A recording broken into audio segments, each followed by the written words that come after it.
Guys ಈ video ನೋಡಿ.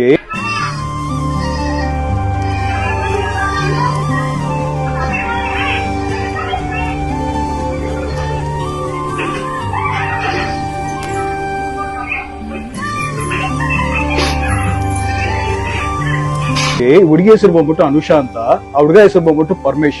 ಇವರಿಬ್ಬರು ಬಂದ್ಬಿಟ್ಟು ಲವ್ ಮಾಡಿ ಮದುವೆ ಮಾಡ್ಕೊಂಡಿದ್ದಾರೆ. ಮನೇಲಿ ಮಾತಾಡಿ ಇಬ್ಬರು ಅವ್ರ ಮನೇಲಿ ಒಪ್ಕೊಂಡು ಆ ಹುಡುಗಿನ ಕೊಟ್ಟು ಮದುವೆ ಮಾಡಿಸಿದ್ದಾರೆ. ಈ ಹುಡುಗ ಏನ್ ಮಾಡಿದಾರೆ ಅಂದ್ರೆ, ಒಂದ್ ಹುಡುಗಿ ಎಷ್ಟು ನಂಬಿಕೆ ಇದ್ರೆ ಆ ಹುಡುಗನ ಮದುವೆ ಮಾಡ್ಕೊಂಡಿರ್ತಾರೆ. ಇವತ್ತು ಅವನ್ ಏನ್ ಕೆಲಸ ಮಾಡಿದಾನಂದ್ರೆ, ಇವ್ನ ನಮ್ಮ ಮಗ ಬೇಡ ಬಾಯಲ್ಲಿ ಸಕಲಾಗಿ ಬರ್ತಾ ಇದೆ, ಈ ಹುಡುಗಿ ಡೌರಿ ತಗೊಂಡ್ ಬಂದಿಲ್ಲ ಅಂತ ಹೇಳ್ಬಿಟ್ಟು ಟಾರ್ಚರ್ ಯಾವ ತರ ಕೊಡ್ತಾ ಇದ್ದಾನೆ ಅಂದ್ರೆ, ಆ ತರ ರೀತಿ ಟಾರ್ಚರ್ ಕೊಟ್ಟಿ ಈ ಹುಡುಗ ಬೇಡ ಅಂತ ಹೇಳ್ಬಿಟ್ಟು ಮನೆಗೆ ಹೋಗಿದ್ದಾಳೆ. ಮನೆಗೆ ಹೋದ್ರೂ ಅಲ್ಲಿ ಕನ್ವಿನ್ಸ್ ಮಾಡ್ಬಿಟ್ಟು ಮತ್ತೆ ಮನೆಗೆ ಕರ್ಕೊಂಡ್ ಬಂದು ಈ ತರ ಓಡ್ದಿ ಸಾಯಿಸಿದಾನಲ್ಲ. ಆ ಹುಡುಗಿ ಪಾಪ ಎಷ್ಟು ಕಷ್ಟಪಟ್ಟಿರ್ತಾರೆ. ಇವು ನಮ್ಮ ಮಗನಲ್ಲ, ಇವ್ ನಮ್ಮ ಮಗ ಬೇವರ್ಸಿ ನಮ್ಮ ಮಕ್ಕಳನ್ನೆಲ್ಲ ಏನ್ ಮಾಡ್ಬೇಕು ಹೇಳಿ. ಅವ್ರ ಮನೇಲಿ ಎಷ್ಟು ನಂಬಿಕೆ ಇದ್ದರೆ ಈ ಹುಡುಗ ಕೈ ಮದುವೆ ಮಾಡಿಸಿರ್ತಾರೆ. ಈ ಹುಡುಗಿ ಎಷ್ಟು ಟ್ರಸ್ಟ್ ಮಾಡಿರ್ತಾರೆ. ಈ ಲವ್ಗೂ ಒಂದು ವ್ಯಾಲ್ಯೂ ಇಲ್ವಾ?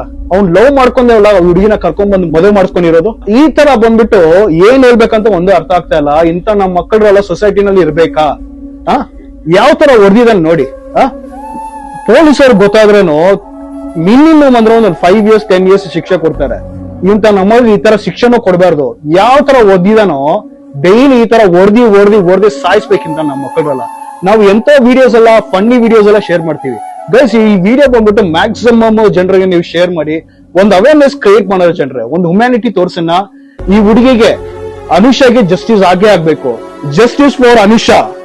ಪ್ಲೀಸ್ ನಿಮ್ಗೆ ಎಷ್ಟು ಜನರಿಗೆ ಶೇರ್ ಮಾಡಕ್ಕಾಗತ್ತೋ ಅಷ್ಟು ಜನರಿಗೆ ನೀವು ಶೇರ್ ಮಾಡಿ.